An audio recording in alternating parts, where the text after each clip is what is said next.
ओम श्री परमात्मने नमः। ओम नमो भगवते वासुदेवाय। आज श्रीमद् भागवत महापुराण पंचम स्कंद से अध्याय 9 और 10 की पावन कथा में हम आज सुन रहे हैं भरत जी का ब्राह्मण कुल में जन्म और जड़ भरत और राजा रहुगण की भेंट। आज हम इस पावन कथा का श्रवण कर रहे हैं। ओम श्री कृष्णाय नमो नमः।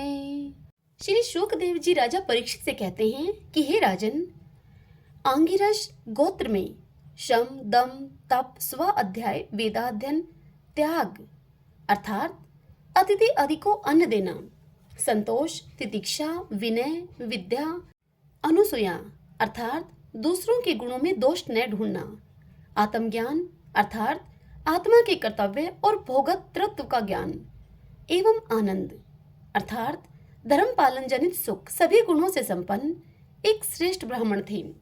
उनकी बड़ी स्त्री से उन्हीं के समान विद्या शील आचार रूप और उदारता आदि गुणों वाले 9 पुत्र उत्पन्न हुए तथा छोटी पत्नी से एक ही साथ एक पुत्र और एक कन्या का जन्म हुआ। इन दोनों में जो पुरुष था वह परम भागवत राज ऋषि शिरोमणि भरत ही थे। वे मृग शरीर का परित्याग करके अंतिम जन्म में ब्राह्मण हुए थे, ऐसा महापुरुषों का कथन है। इस जन्म में भी भगवान की कृपा से अपनी पूर्व जन्म परंपरा का स्मरण रहने के कारण वे इस आशंका से कि कहीं फिर कोई विघ्न उपस्थित न हो जाए, इस कारण अपने स्वजनों के संग से वह बहुत डरते थे। हर समय जिनका श्रवण स्मरण और गुण कीर्तन सब प्रकार के कर्म बंधन को काट देता है, श्री भगवान के उन युगल चरण कमलों को ही अपने हृदय में धारण किए रहते थे तथा दूसरों की दृष्टि में अपने को पागल मूर्ख अंधे और बहरे के समान दिखाते थे। पिता का तो उनमें भी वैसा ही स्नेह था, इसलिए ब्राह्मण देवता ने अपने पागल पुत्र के भी शास्त्र के अनुसार समावर्तन पर्यंत विवाह से पूर्व के सभी संस्कार करने के विचार से उनका उपनयन संस्कार किया। यद्यपि वे चाहते नहीं थे तो भी पिता का कर्तव्य है कि पुत्र को शिक्षा दे। इस शास्त्र विधि के अनुसार उन्होंने इन्हें सोच आचमन आदि आवश्यक कर्मों की शिक्षा दी। किंतु भरत जी तो पिता के सामने ही उनके उपदेश के विरुद्ध आचरण करने लगते थे। पिता चाहते थे कि वर्षा काल में ही इसे वेदा अध्ययन आरंभ करा दूं, किंतु वसंत और ग्रीष्म ऋतु के चैत्र वैशाख ज्येष्ठ और आषाढ़ 4 महीनों तक पढ़ाते रहने पर भी वे इन्हें व्याहृति और शिरोमंत्र पर्णों के सहित त्रिपदा गायत्री भी अच्छी तरह से याद न करा सके। ऐसा होने पर भी अपने इस पुत्र में उनका आत्मा के समान अनुराग था, इसलिए उसकी प्रवृत्ति न होने पर भी वे पुत्र को अच्छी तरह से शिक्षा देनी चाहिए।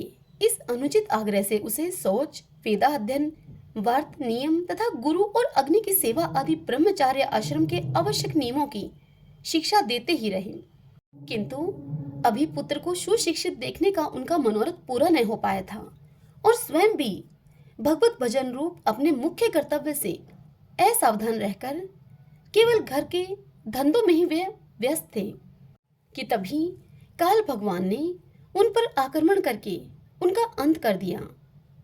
तब उनकी छोटी भार्या अपने गर्भ से उत्पन्न हुए दोनों बालक अपनी सोत को सौंपकर स्वयं सती होकर पति लोक को चली गई। भरत जी के भाई कर्म कांड को सबसे श्रेष्ठ समझते थे। वे ब्रह्म ज्ञान रूप पराविद्या से सर्वथा अनभिज्ञ थे, इसलिए उन्हें भरत जी का प्रभाव भी ज्ञात नहीं था। वे उन्हें निरा मूर्ख समझते थे। अतः पिता के परलोक सिधारने पर उन्होंने उन्हें पढ़ाने लिखाने का आग्रह छोड़ दिया। भरत जी को मान अपमान का कोई विचार न था।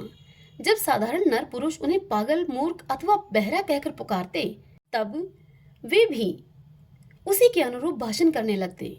कोई भी उनसे कुछ भी काम कराना चाहते तो वे उनकी इच्छा के अनुसार उस काम को कर देते। बेगार के रूप में मजदूरी के रूप में मांगने पर अथवा बिना मांगे जो भी थोड़ा बहुत कुछ अच्छा या बुरा अन्न उन्हें मिल जाता, उसी को जीभ का जरा भी स्वाद न देखते हुए वह खा लेते थे।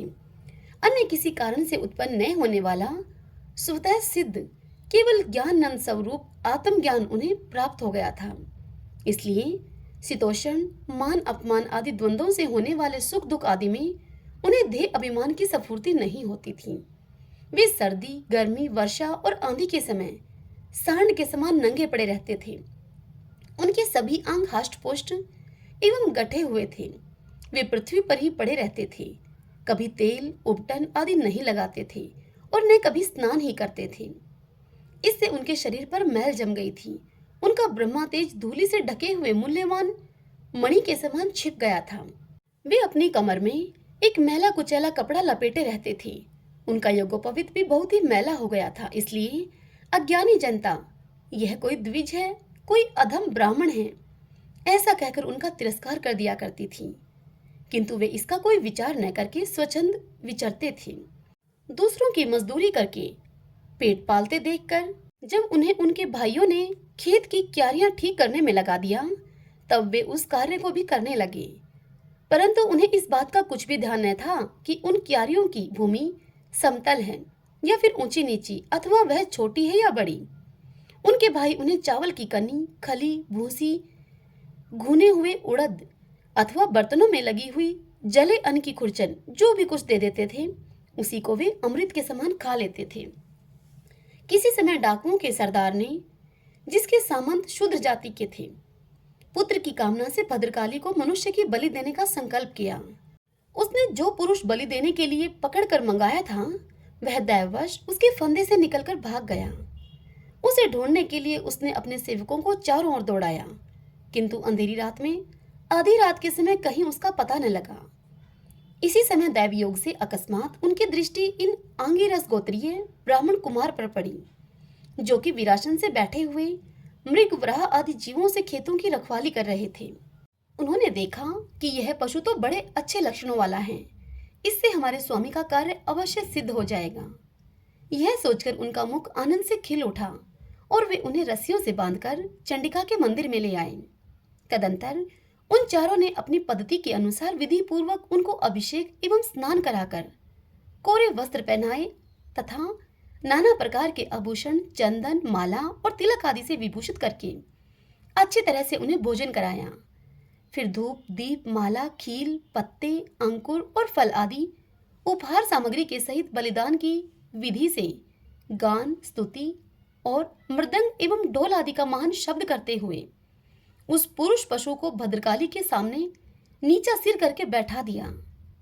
इसके पश्चात दस्यु राज के पुरोहित बने हुए लुटेरे ने उस नर पशु के रुधिर से देवी को तृप्त करने के लिए देवी मंत्रों से अभिमंत्रित एक तीक्ष्ण खड्ग उठाया। चोर स्वभाव से तो रजोगुणी तमोगुणी थे ही, धन के मद से उनका चित्त और भी उन्मत्त हो गया था। हिंसा में भी उनकी स्वाभाविक रुचि थी। इस समय तो वे भगवान के अंश स्वरूप ब्राह्मण कुल का तिरस्कार करके स्वच्छंदता से कुमार्ग की ओर बढ़ रहे थे। आपत्ति काल में भी जिस हिंसा का अनुमोदन किया गया है, उसमें भी ब्राह्मण वध का सर्वथा निषेध है। तो भी वे साक्षात ब्रह्मा भाव को प्राप्त हुए वैरहीन तथा समस्त प्राणियों के सुहृदय एक ब्रह्म ऋषि कुमार की बलि देना चाहते थे।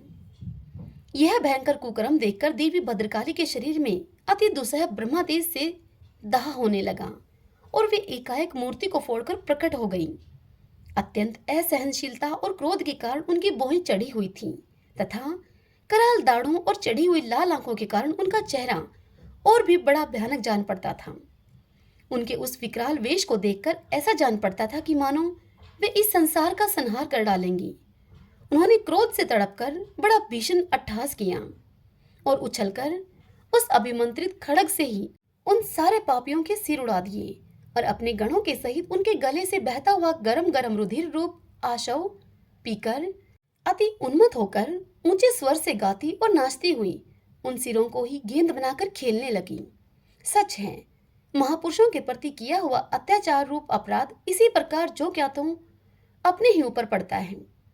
हे परीक्षित, जिनकी देह अभिमानी रूप सदृढ़ हृदय ग्रंथि छूट गई है, जो समस्त प्राणियों के सुहृदय एवं आत्मा तथा वैरहीन है, साक्षात भगवान ही भद्रकाली आदि भिन्न भिन्न रूप धारण करके अपने कभी न चूकने वाले कालचक्र रूप श्रेष्ठ शस्त्र से जिनकी रक्षा करते हैं और जिन्होंने भगवान के निर्भय चरण कमलों का आश्रय ले रखा है, उन भगवत भगत परमहंसों के लिए अपना सिर कटने का अवसर आने पर भी किसी प्रकार व्याकुल न होना, यह कोई बड़े आश्चर्य की बात नहीं है। ओम नमो नारायण, ओम नमो नारायण। इस कथा को आगे सुनाते हुए श्री शुकदेव जी परीक्षित से कहते हैं कि हे राजन, एक बार सिंधु शौवीर देश का स्वामी राजा रहुगण पालकी पर चढ़कर जा रहा था। जब वह इक्षुमती नदी के किनारे पर पहुंचा तब उसकी पालकी उठाने वाले कहारों के जमादार को एक कहार की आवश्यकता पड़ी। कहार की खोज करते समय दैववश उसे ये ब्राह्मण देवता मिल गए। इन्हें देखकर उसने सोचा कि यह मनुष्य हष्ट-पुष्ट, जवान और गठीले अंगों वाला है, इसलिए यह बैल या गधे के समान अच्छी तरह से बोझा तो ढो ही सकता है। ऐसा सोचकर उसने बेगार में पकड़े हुए अन्य कहारों के साथ इन्हें भी बलात् पकड़कर पालकी में जोड़ दिया। महात्मा भरत जी यद्यपि किसी प्रकार इस कार्य के योग्य नहीं थे, तो भी वे बिना कुछ बोले चुपचाप पालकी को उठा कर ले चले। वेद विज्वर कोई जीव पैरों तले दब न जाए, इस डर से आगे की एक बाण पृथ्वी देखकर चलते थे, इसलिए दूसरे कहारों के साथ उनकी चाल का मेल नहीं खाता था। अतः जब पालकी टेढ़ी सीधी होने लगी तब यह देखकर राजा रहुगण ने पालकी उठाने वालों से कहा कि अरे कहारों, अच्छी तरह से चलो, पालकी को इस प्रकार ऊंची नीची करके क्यों चलते हो। तब अपने स्वामी का यह आक्षेप युक्त वचन सुनकर कहारों को डर लगा कि कहीं राजा उन्हें दंड न दे दे, इसलिए उन्होंने राजा से इस प्रकार निवेदन किया। वे बोले, महाराज, यह हमारा प्रमाद नहीं है, हम आपके नियम मर्यादा के अनुसार ठीक ठीक ही पालकी को लेकर चल रहे हैं। यह एक नया कहार अभी अभी पालकी में लगाया गया है, तो भी यह जल्दी जल्दी नहीं चलता, हम लोग इसके साथ पालकी नहीं ले जा सकते। कहारों के ये दीन वचन सुनकर राजा रहुगण ने सोचा, संसर्ग से उत्पन्न होने वाला दोष एक व्यक्ति में होने पर भी उससे संबंध रखने वाले सभी पुरुषों में आ सकता है, इसलिए यदि इसका प्रतिकार न किया गया तो धीरे धीरे ये सभी कहार अपनी चाल बिगाड़ लेंगे। ऐसा सोचकर राजा रहुगण को कुछ क्रोध हो आया। यद्यपि उसने महापुरुषों का सेवन किया था, तथापि क्षत्रिय स्वभाववश बलात् उसकी बुद्धि रजोगुण से व्याप्त हो गई और वह उन द्विश्रेष्ठ से, जिनका ब्रह्मातेज भस्म से ढके हुए अग्नि के समान प्रकट नहीं था, इस प्रकार व्यंग से भरे हुए उन्हें वचन कहने लगा। राजा ने कहा, अरे भैया, बड़े दुख की बात है, अवश्य ही तुम बहुत थक गए हो। ज्ञात होता है कि तुम्हारे इन साथियों ने तुम्हें तनिक भी सहारा नहीं लगाया। इतनी दूर से तुम अकेले ही बड़ी देर से पालकी को ढोते चले आ रहे हो। तुम्हारा शरीर भी तो विशेष मोटा ताजा और हट्टा कट्टा नहीं है। अरे मित्र, बुढ़ापे ने अलग तुम्हें दबा रखा है। इस प्रकार से बहुत ताने मारने पर भी वे पहले की ही भांति चुपचाप पालकी को उठाए हुए चलते रहे। उन्होंने इसका कुछ भी बुरा नहीं माना, क्योंकि उनकी दृष्टि में तो पंचभूत, इंद्रिय और अंतःकरण का संघात, यह अपना अंतिम शरीर अविद्या का ही कार्य था। वह विविध अंगों से युक्त होने पर भी वस्तुतः था ही नहीं, इसीलिए उसमें उनका मैं और मेरेपन का मिथ्या अध्यास सर्वथा निर्वर्त हो गया था और वे ब्रह्मारूप हो गए थे। किंतु पालकी अब भी सीधी चाल से नहीं चल रही है। यह देखकर राजा रहुगण क्रोध से आग बबूला हो गए और कहने लगे कि अरे, यह क्या तू जीता ही मर गया है? तू मेरा निरादर करके मेरी आज्ञा का उल्लंघन कर रहा है। मालूम होता है कि तू सर्वथा प्रमादी है। अरे, जैसे दंडपाणी यमराज जन समुदाय को उसके अपराधों के लिए दंड देते हैं, उसी प्रकार मैं भी अभी तेरा इलाज किए देता हूँ, तब तेरे होश ठिकाने आ जाएंगे। रहुगण को राजा होने का अभिमान था, इसीलिए वह इसी प्रकार बहुत सी अनाप शनाप बातें बोल गया। वह अपने को बड़ा पंडित समझता था, अतः रजतम युक्त अभिमान के वशीभूत होकर उसने भगवान के अनन्य प्रीतिपात्र भगतवर भरत जी का तिरस्कार कर डाला। योगेश्वरों की विचित्र कहानी करने का तो उसे कुछ पता ही नहीं था। उसकी ऐसी कच्ची बुद्धि को देखकर वे संपूर्ण प्राणियों के सुहृदय एवं आत्मा ब्रह्मभूत ब्राह्मण देवता मुस्कुराए और बिना किसी प्रकार का अभिमान किए हुए इस प्रकार उनसे कहने लगे। जड़ भरत ने कहा कि राजन, तुमने जो कुछ कहा वह यथार्थ है, उसमें कोई उलाहना नहीं है। यदि भार नाम की कोई वस्तु है तो वह ढोने वालों के लिए है, यदि कोई मार्ग है तो वह चलने वालों के लिए है, मोटापन भी उसी का है। यह सब शरीर के लिए कहा जाता है, आत्मा के लिए नहीं। ज्ञानीजन ऐसी बात नहीं करते। स्थूलता, कृष्णता आदि व्याधि, भूख, प्यास, भय, कलह, इच्छा, बुढ़ापा, निद्रा, प्रेम, क्रोध, अभिमान और शौक, ये सब धर्म देह अभिमान को लेकर उत्पन्न होने वाले जीव में रहते हैं। मुझ में इनका लेश भी नहीं है।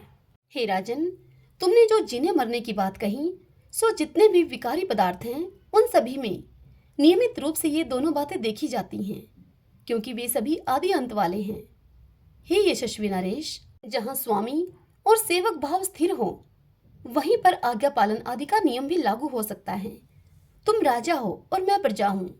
इस प्रकार की भेद बुद्धि के लिए मुझे व्यवहार के सिवा और कुछ तनिक भी अवकाश नहीं दिखाई देता। परमार्थ दृष्टि से देखा जाए तो किसे स्वामी कहें और किसे सेवक। फिर भी हे राजन, तुम्हें यदि स्वामित्व का अभिमान है तो कहो, मैं तुम्हारी क्या सेवा करूं। हे वीरवर, मैं मत, उन्मत्त और जड़ के समान अपनी ही स्थिति में रहता हूं। मेरा इलाज करके तुम्हें क्या हाथ लगेगा। यदि मैं वास्तव में जड़ और प्रमादी ही हूं तो मुझे शिक्षा देना पिसे हुए को भी पीसने के समान व्यर्थ ही होगा। श्री शुकदेव जी इस कथा को सुनाते हुए परीक्षित से कहते हैं कि हे परीक्षित, मुनिवर जड़ भरत यथार्थ तत्व का उपदेश करते हुए इतना उत्तर देकर मौन हो गए।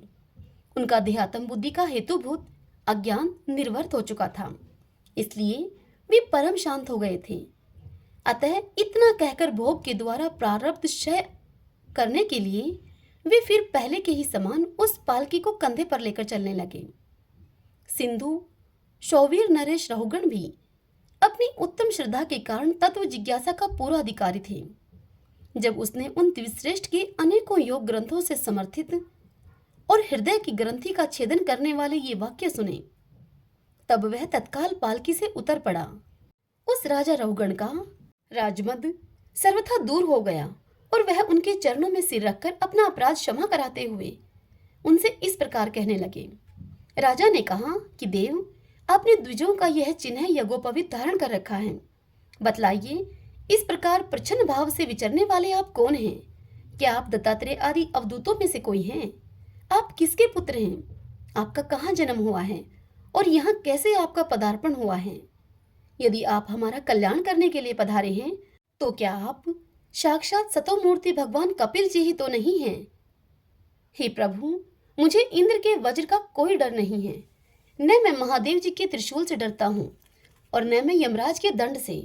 मुझे अग्नि, सूर्य, चंद्र, वायु और कुबेर के अस्त्र शस्त्रों का भी कोई भय नहीं है, परंतु मैं ब्राह्मण कुल के अपमान से बहुत डरता हूँ।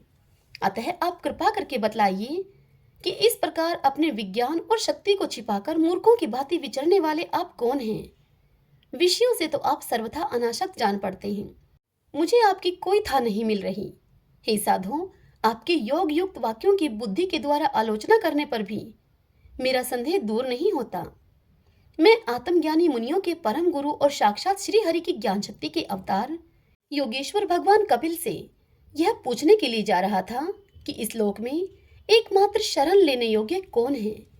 हे देव, क्या आप वे कपिल मुनि ही हैं जो लोगों की दशा देखने के लिए इस प्रकार अपना रूप छिपाकर यहाँ विचर रहे हैं?